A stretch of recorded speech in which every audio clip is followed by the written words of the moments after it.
დღევანდელი პროცესი შეიძლება ითქვას, რომ მოულოდნელად დასრულდა, გამომდინარე იქიდან, რომ ეს არის სისხლის სამართლის საქმე, სადაც პროევროპული აქციის მონაწილეები სრულად თანამშრომლობენ გამოძიებასთან, დაკავების პირველივე საათიდან აღიარებენ დანაშაულს და ინანიებენ და ასევე აწვდიან სრულ ინფორმაციას პროკურატურას, რაც მათ ხელში არის, რადგან საქმეში არსებობს კიდევ ორი ფიგურანტი, რომლის იდენტიფიცირებაც ვერ ხდება, თუმცა არც ეს ბრალდებულები იცნობენ მას, შესაბამისად ამაში ისინი ნამდვილად ვერ ეხმარებიან. დღევანდელ სასამართლო პროცესზე მტკიცებულებები, რომელიც პროკურატურას აქვს მოტანილი და ეს არის ვიდეო სათვალთვალო კამერის ჩანაწერები და საიდანაც დგინდება, რომ ეს ორი პირი არის სწორედ მონაწილე ამ 112-ის სათვალთვალო კამერის დაზიანებაში.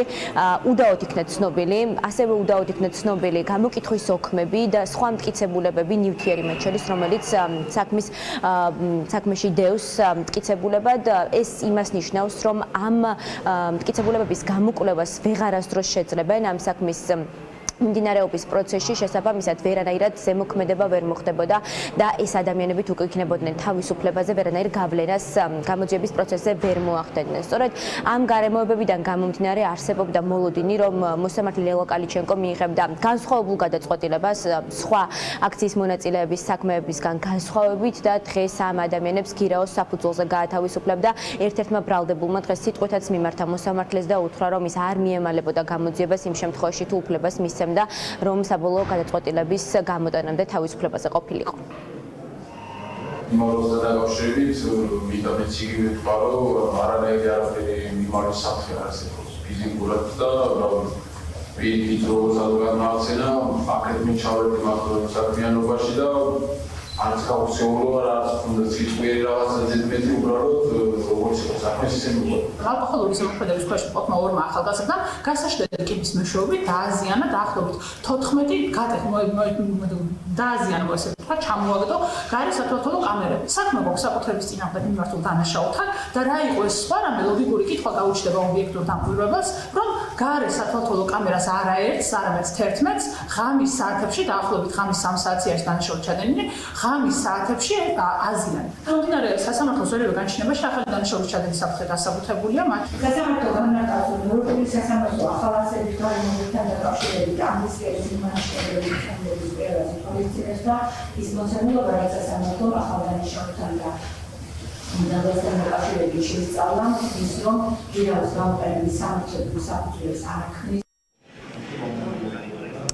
დანიელ მუმლაძის და გურამ ხუტაშვილის ადვოკატები გაუგნებულები არიან იმ გადაწყვეტილებით, რომელიც მოსამართლისგან მოისმინეს. დღეს არაერთი დასაბუთება გაჟღერდა სასამართლო დარბაზში იმასთან დაკავშირებით, რატომ უნდა ყოფილიყო ეს ორი ახალგაზრდა თავისუფლებაზე. რა თქმა უნდა, პირველი და ყველაზე მნიშვნელოვანი გარემოება არის ის, რომ ისინი რა თქმა უნდა თანამშრომლობენ გამოძიებასთან და რაკიღა უდაოდ არის ცნობილი მტკიცებულებები ვერანაირ გავლენას ვერ მოახდენენ საქმის მიმდინარეობაზე.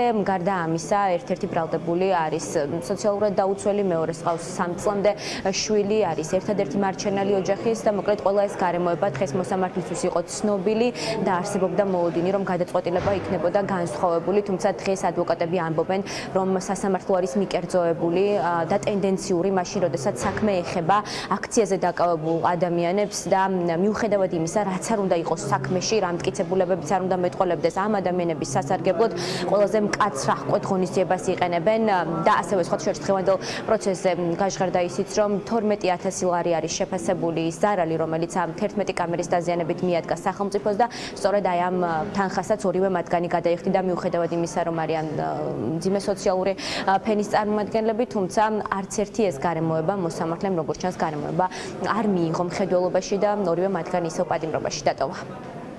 დანიელ მუმლაძე დაბადებული პირი 2001 წელს მის ცხოვრების განმავლობაში არ ყოფილა საქართველოს ადმინისტრაციულ საზღვრებს გარეთ. ყავს 3 წლამდე მცირეწლოვანი შვილი, კაცი მუშაობდა მიმტანად და მიქონდა სახლში ქირის და 3 წლის ბავშვის აღზრდის ფული. ის ფაქტი, რომ ეს ადამიანი სადღაც ეხა ფარულად, მალულად და უკანონოდ გავა ქვეყნიდან და დაემალება სასჯელს, სადაც საპროცესო შეთანხმების გაფორმებას ითხოვს და ხალხის და საზოგადოების დახმარებით სრულად ანაზღაურებს ადამიანს არის სიგიჟე. იმის თქვა და მითითება, რომ რადგან დანიელი ან სხვა პირი ნებისმიერი თვითონ თავის ინიციატივით კი არ ჩადიოდა დანაშაულს, თუმცა სხვას დაიხმარა დანაშაულის ჩადენაში და სამომავლოდაც შეიძლება ხალხს დაიხმაროს ხოლმე დანაშაულის ჩადენაშიო, ამაზე მითითება და ამიტომ პატიმრობაში უნდა იყოსო, ჩემი აზრით, ასევე ცდება სამართლებრივი შეფასების შესაძლებლობას. ეს ბრალდებულები დაკავების პირველი დღიდან აღიარებენ იმას, რომ ეს განსეული ჩაიდინეს, ზიანიც განსაზღვრულია, მესმართ თქვენს, რომ საერთოდ უნდა ოთხდით. ანუ ეს იმას ნიშნავს, რომ ვერ შეცვლა უკვე რომც მოინდომა, გაცნობიერებული აქვს ეს ყველაფერი და აქედან გამომდინარე ის არგუმენტები, რასაც მოითხოვს აღკვეთე ღონისძიების პირობები, რომ თქვათ, იქნება მოწმეებზე ზემოქმედება თუ მტკიცებულებებზე განადგურება, ეს მოიხსნა. 112-ის სამეთვალყურეო კამერების დაზიანების სიცხლის სამართლის საქმეზე არსებითი განხილვა იწყება. არის მცდელობა დაცვის მხარის მხრიდან, რომ პროკურატურასთან შედგეს მოლაპარაკება და შესაბამისად შეჯერდნენ რაიმე ისეთ პოზიციაზე, რომელიც იქნება ხელსაყრელი როგორც სახელმწიფო ბრალდებისთვის, ასევე დაკავებულებისთვის, თუმცა დღევანდელ სასამართლოს ხდომაზე პროკურორს ესეთი ხისტი დამოკიდებულება ჰქონდა, რომ უკვე აღარ გამორიცხავს დაცვის მხარე და არც თავად ბრალდებულები და მათი ოჯახის წევრები, რომ საპროცესო გარიგებაზეც კი გაბიტაშვილის უწყება მოარიცხოს.